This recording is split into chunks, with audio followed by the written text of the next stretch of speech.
귀히 쓰는 그릇으로라고 하는 제목을 가지고 하나님의 말씀을 전해드리고자 합니다. 찬양 중에 이러한 찬양이 있습니다. 내가 주인 삶은 모든 것 내려놓고 내 주 대신 주 앞에 나가 내가 사랑했던 모든 것 내려놓고 내가 주인 삶은 모든 것 내려놓고 내 주 대신 주 앞에 나가 내가 사랑했던 모든 것 내려놓고 주님만 사랑해. 내가 주인 삼은 모든 것 내려놓고 내 주 대신 주 앞에 나가 내가 사랑했던 모든 것 내려놓고 주님만 사랑해.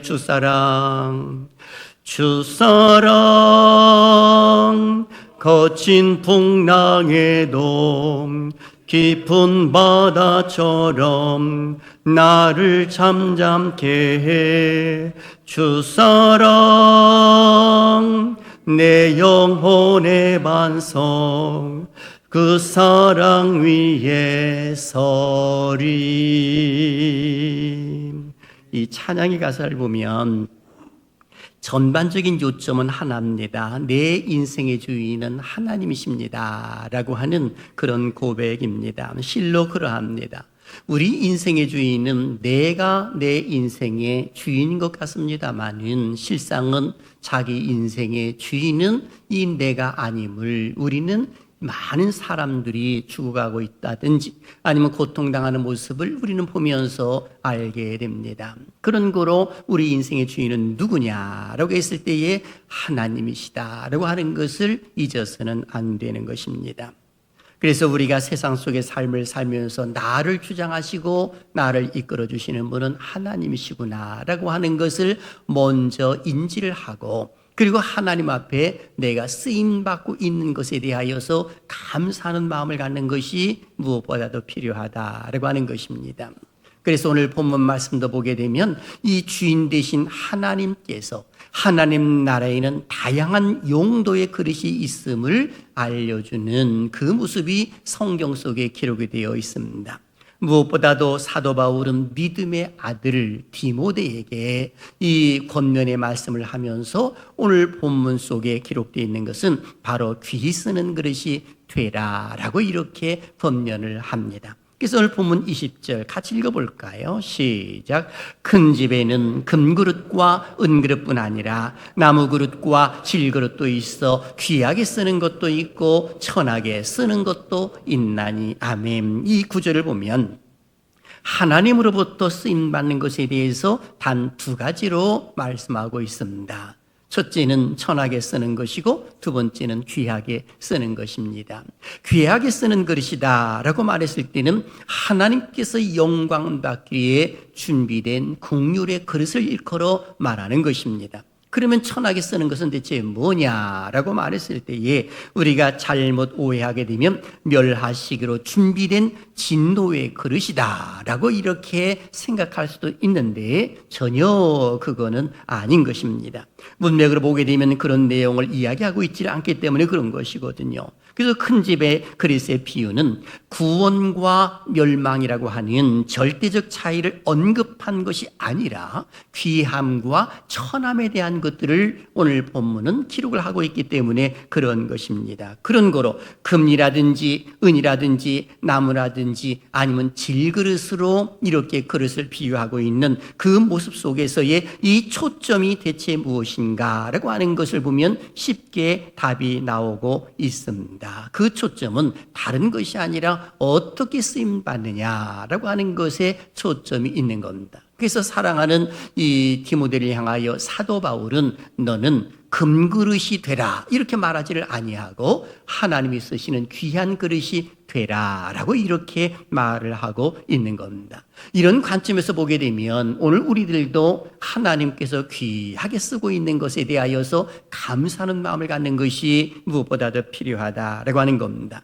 저는 이 말씀을 중심으로 해서 세 가지의 질문을 통해 말씀을 전해드리고자 합니다. 첫째, 귀하게 쓰는 그릇이 되려면 어떻게 해야 하는가? 그리고 둘째, 귀히 쓰이는 그릇의 용도는 무엇으로 결정되는가? 그리고 셋째, 우리의 남은 인생을 어떻게 살아야 하나님께서 쓰시는 귀히 쓰는 그릇이 될 수 있는가에 대하여서 우리 자세에 대해서 말씀을 전해드리고자 합니다. 사실 살아가는 인생의 모습을 보게 되면 크게 두 종류로 나누어지게 되는데, 임종하는 그 순간 속에서 나는 잘 살았다 하는 사람이 있는 반면에 어떤 사람은 참으로 후회를 하면서 나는 잘못 살았습니다 라고 하는 사람이 있는 것을 보게 됩니다. 잘 살았다라고 하는 사람들은 나름대로 예수 그리스도를 잘 믿는 믿음의 신앙을 가지고 그리고 하나님께서 맡겨준 일들을 성실히 감당해내면서 살았던 사람들은 잘 살았다라고 표현을 합니다만은, 그러나 인생을 낭비하고 그리고 사랑하는 사람들을 마음껏 사랑하지 못한 그런 안타까움에 살았던 사람들은 그리고 나는 인생을 잘못 살았네요 라는 사람들도 있는 것을 보게 됩니다. 그런 거로 우리는 생각해야 되는 겁니다. 한 번밖에 살지 못하는 인생인 것을 우리가 잘 알고 있다고 한다면 기왕이면 하나님 앞에 귀하게 쓰임받는 그릇으로 살다가 천국에 가야지, 그야말로 하나님을 슬프게 해드리는 그런 모습이 있어서는 안 된다라고 하는 겁니다. 그래서 사도 바울은 이 사실을 너무나도 잘 알고 있었기 때문에, 천국과 지옥이 실존하는 것을 알았기 때문에 자기가 가지고 있었던 모든 것들을 배설물로 여기고 그리고 오직 주님만을 위하여서 그런 복음 증거자가 되고자 했던 그런 모습을 우리는 잘 알고 있습니다. 이제 사도 바울이 감옥에 갇혀 있지요. 이 감옥에 갇혀 있는 모습 가운데 더 이상 풀려날 수가 없다는 그 사실을 알고 그는 시기적으로 AD 66년경부터 67년경 사이에 이제는 내가 떠나갈 기약에 가까이 왔구나 라고 하는 것을 생각을 하고 사랑하는 믿음의 아들 디모데에게 이 마지막 유언과도 같은 메시지를 전한 것이 바로 디모데 후서라고 말할 수가 있는 것입니다. 디모데는 당시에 에베소 교회를 담임하고 있는 담임 목사였습니다. 어린 나이에 목사가 되었고, 그러다 보니까는 사람들이 그의 연소함을 업신여길 수도 있는 그런 안타까운 모습도 있었습니다만은, 그럼에도 불구하고 디모데에게 사도 바울은 경건의 연습을 늘 함으로 인하여서 하나님 앞에 진리의 말씀 가운데 굳게 세움받을 것을 이야기하는 그런 모습들이 일어난 것을 보게 됩니다. 심지어는 디모데에게 여러 가지 잘못된 교리에 빠지지 말고 불의한 삶으로부터 떠나야 하는 이유에 대해서도 설명을 하면서 너는 하나님이 쓰시는 귀한 그릇으로 쓰임받아라 라고 하면서 본문의 말씀을 오늘 본서에서는 기록을 해놓고 있는 겁니다. 그렇다면 오늘 우리는 그 첫 번째 질문 가운데 귀하게 쓰는 그릇이 되려면 어떻게 해야 되는가? 사도 바울은 디모데에게 세 가지를 권면합니다. 첫째, 내적인 청결이 유지되어야 한다라고 말합니다. 21절 같이 읽어볼까요? 시작. 그러므로 누구든지 이런 것에서 자기를 깨끗하게 하면 귀히 쓰는 그릇이 되어 거룩하고 주인의 쓰심에 합당하며 모든 선한 일에 준비함이 되리라. 아멘. 여기 이 본절에서 보게 되면 귀히 쓰는 그릇의 세 가지 특징을 언급하고 있는데, 첫째는 거룩하고, 그리고 두 번째는 주인의 쓰심에 합당하며, 그리고 세 번째는 모든 선한 일에 준비함이 되리라. 이렇게 표현해주고 있습니다. 여기 보면 거룩하고 라고 하는 말은 수동형으로 되어 있는 것으로 보아서는 윤리적인 것이라든지 아니면 내가 나 자신을 거룩하게 만들어야지 라고 하는 그런 의미보다는 하나님께서 그 거룩하게 만들어 주신다는 그 사실을 여기서 강조해 주고 있는 겁니다. 성령의 은혜로 말미암아 거룩성을 유지할 수 있음을 알려주고 있는 겁니다. 그런 모습 가운데서 하나님이 쓰시기에 합당하며 라고 하면서 그리고 이 모든 선한 일에 준비함이 되리라. 이 준비한다는 것 자체는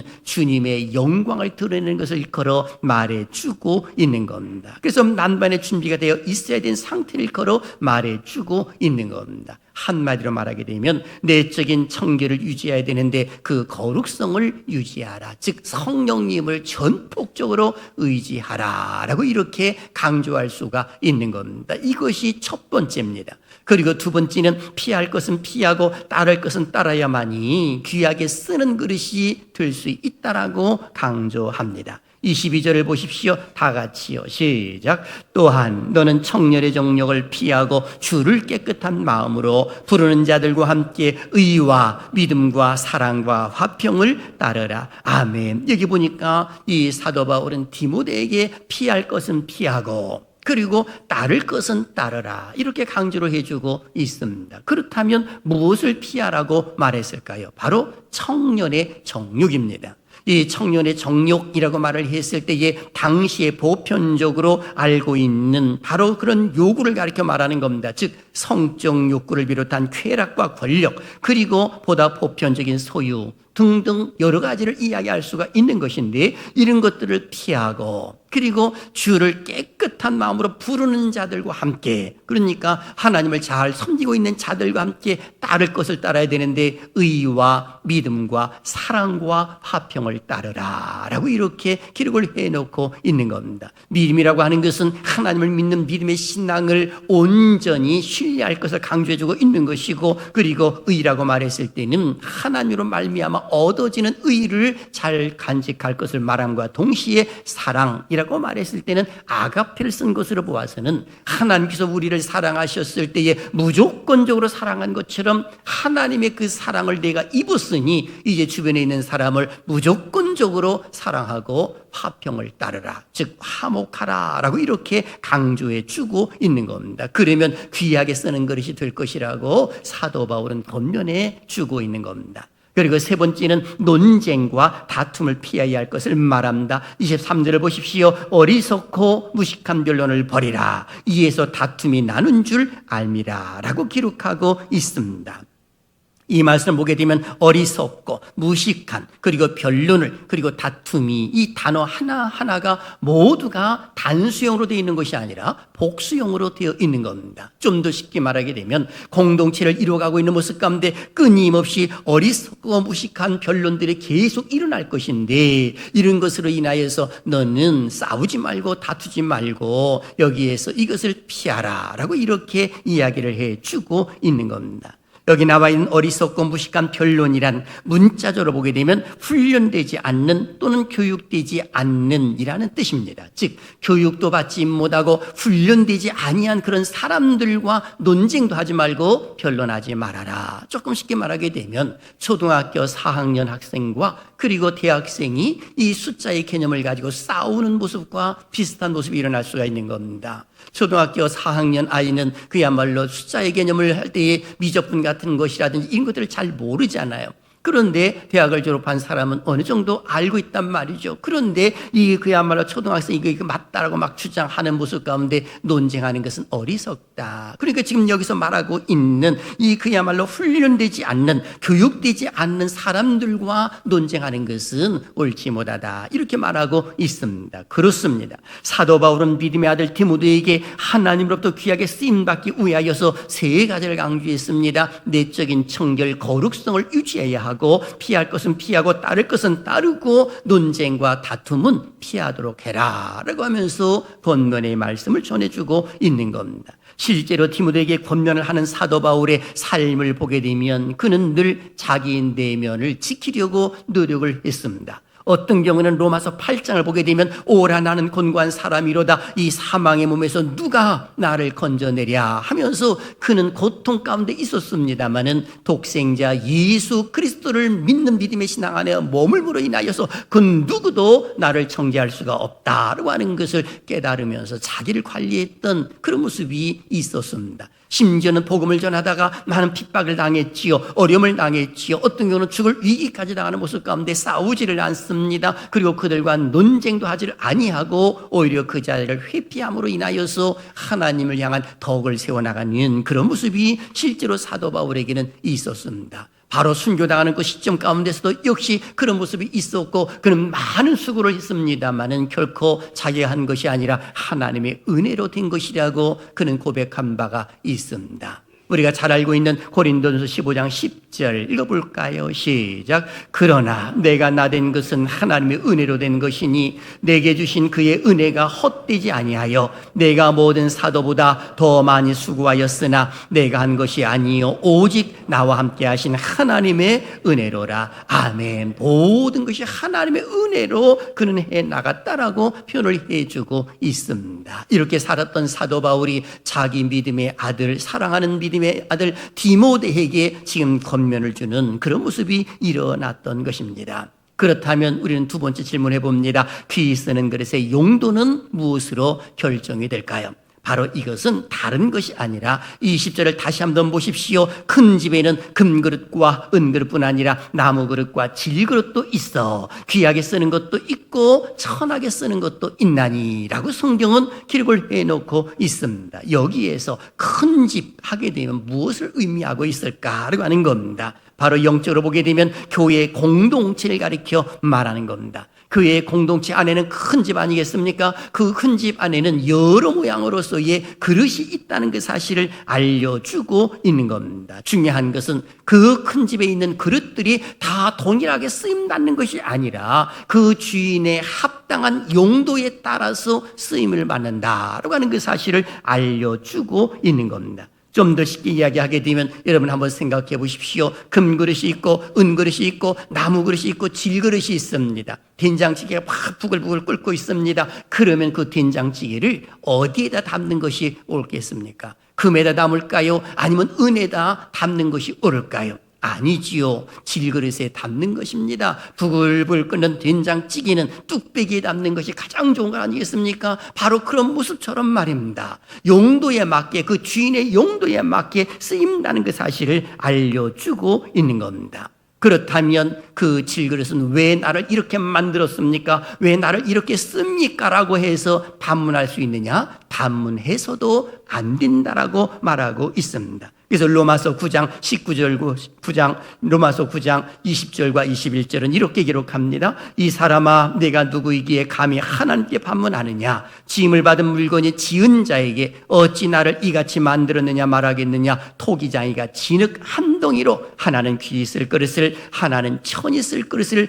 만들 권한이 없느냐라고 기록하고 있는 것입니다. 그러니 하나님의 주권에 따라서 하나님이 그릇을 만드신 것이고, 만든 그 모습 가운데서 하나님의 용도에 맞춰서 가장 적절하게 쓰시더라라고 하는 겁니다. 그럼에도 불구하고 우리는 잘못 오해하는 이야기가 많습니다. 세속적인 이야기가 교회 안에도 들어온 것이죠.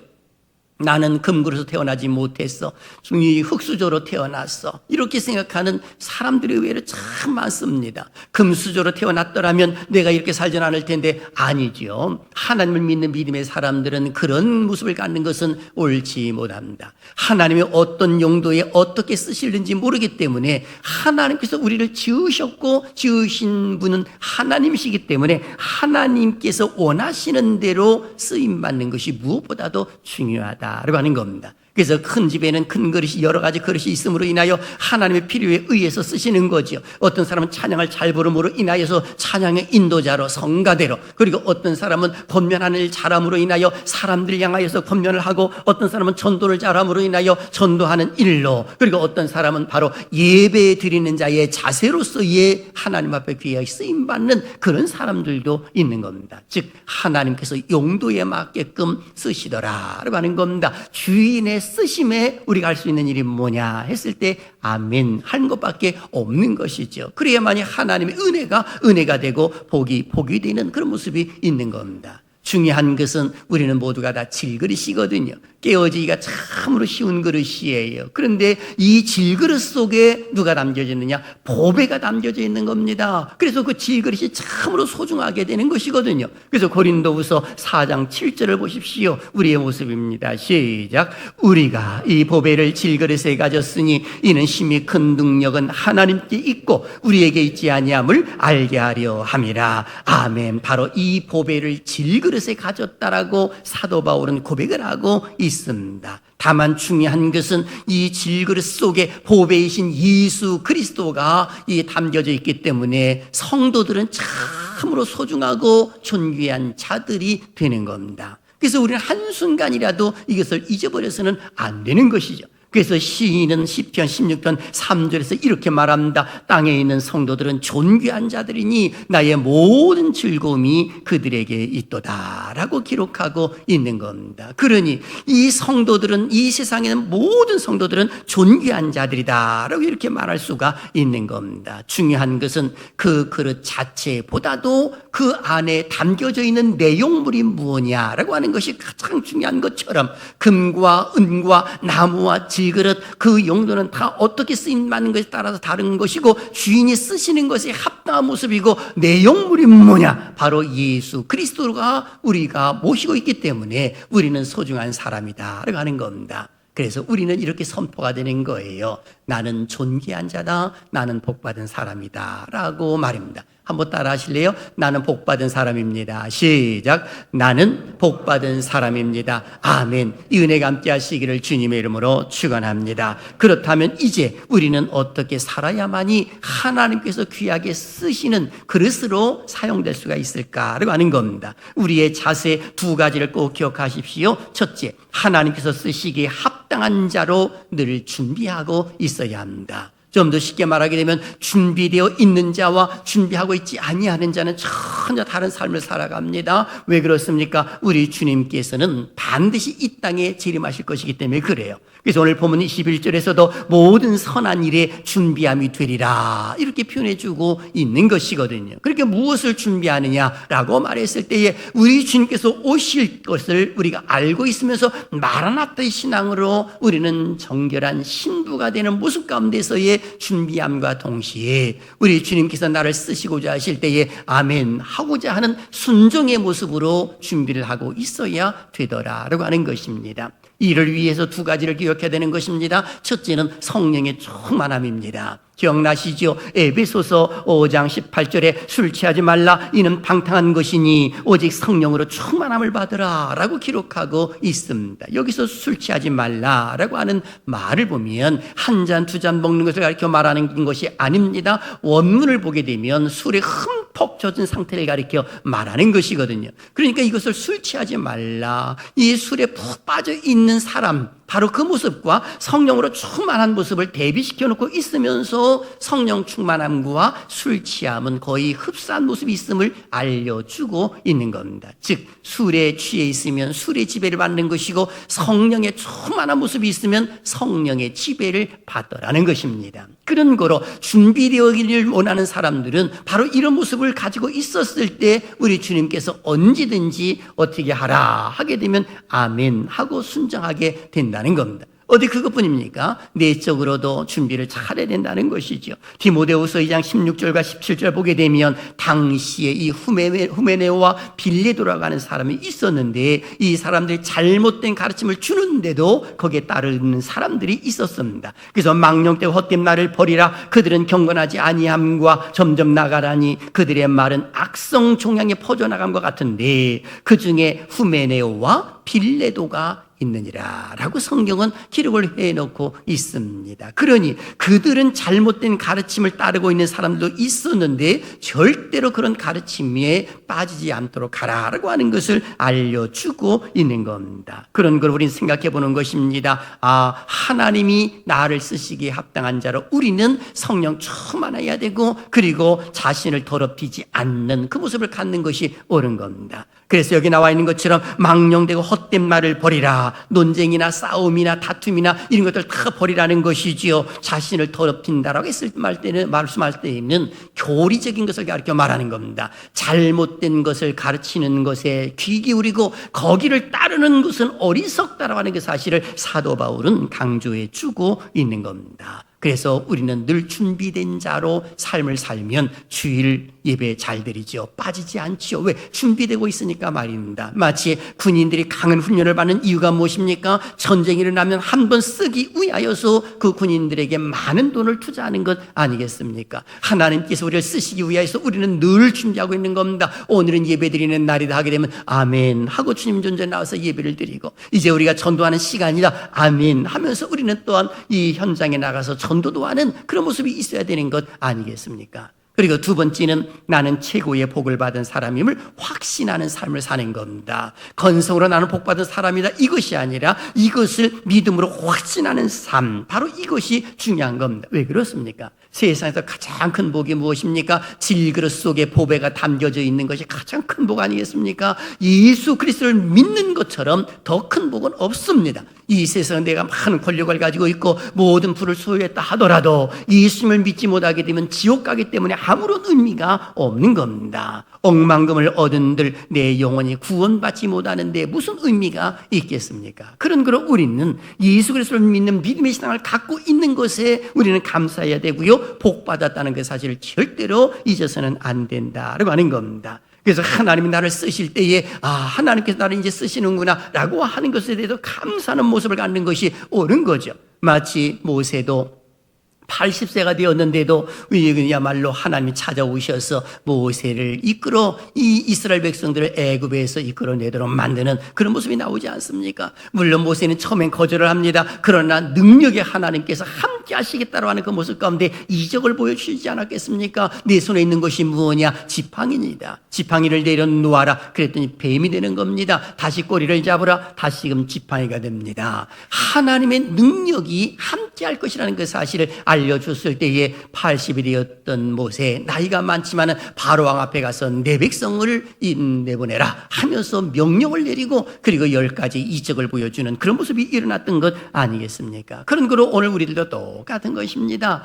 하나님의 은혜로 복받은 자로서 삶을 살면서 할 일이 있다는 그 자체만으로도요, 우리는 참으로 귀한 일을 하고 있는 겁니다. 예배드리는 그 자체만으로도 복이고요, 그리고 복음을 전하는 것도 이것이 얼마나 큰 복인지를 모르는 것입니다. 그런 걸 우리는 기억해야 되는 것입니다. 두 가지, 하나님께서 쓰시기에 합당한 자로 늘 준비하고 있는 것이 첫 번째요, 그리고 내가 복이 있는 사람이라고 하는 믿음의 확신을 가지고 하나님이 나를 쓰고 계시는 것에 감사하는 겁니다. 지금 예배드리는 것도 쓰시는 것이고요, 또는 봉사하는 것도 쓰임받는 것입니다. 어떤 모양으로 하나님께서 우리를 쓰시든지 간에 그 어떤 모양으로, 즉 그릇이 여러 그릇이 있습니다만 하나님의 용도에 맞게 사용하고 계신다는 그 사실에 우리는 감사해야 될 줄로 믿습니다. 저는 살아신 여러분들 모두가 다 하나님 말씀에 아멘 하는 은혜가 있기를 주님의 이름으로 축원합니다. 왜 그런지 아시지요? 아멘과 임마누엘 신앙은 참으로 중요하기 때문에 그런 겁니다. 이런 간증의 이야기가 있습니다. 13년간의 투병 생활에 임마누엘 아멘 기도가 큰 힘이 되었다라고 하는 일본의 여류 작가 미우라 아야코의 간증의 이야기입니다. 그분은 언젠가 이런 질문을 받았다고 그래요.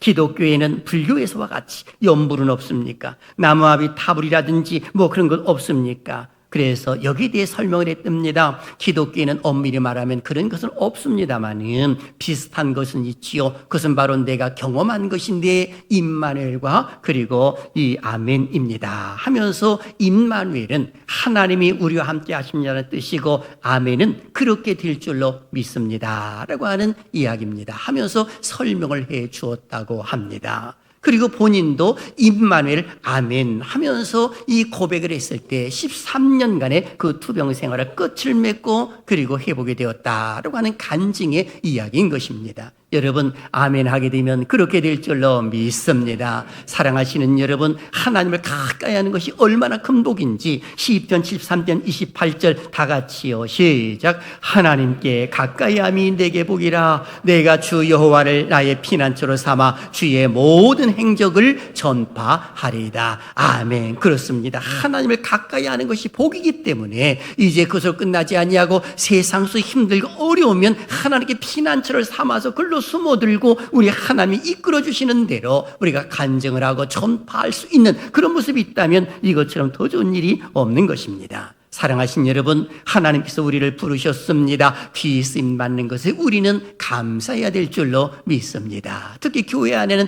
다양한 종류의 그릇들이 있고 거기에 또 하나님이 쓰시는 그런 모습들이 있는 것 아니겠습니까? 마치 우리 몸에도 여러 가지 기능이 있지 않습니까? 눈의 기능이 있고 팔의 기능이 있고 그리고 또 다리의 기능이 있고 다 각각 기능이 다른 것처럼 교회 안에서도 그런 모습이 있는 겁니다. 중요한 것은 하나님이 합력하여 선을 이루어가는 모습 가운데 다 쓰시더라라고 하는 겁니다. 이제 오늘 새생명 축제에 발대식을 하게 되면 하나님께서 참으로 귀하게 쓰는 이 질그릇 속에 보배가 담겨져 있는 하나님이 보시기에 너무너무나도 소중한 존귀한 성도들을 향하여서 말씀하고 계십니다. 이제 너희는 가서 복음을 전하라 라고 말입니다.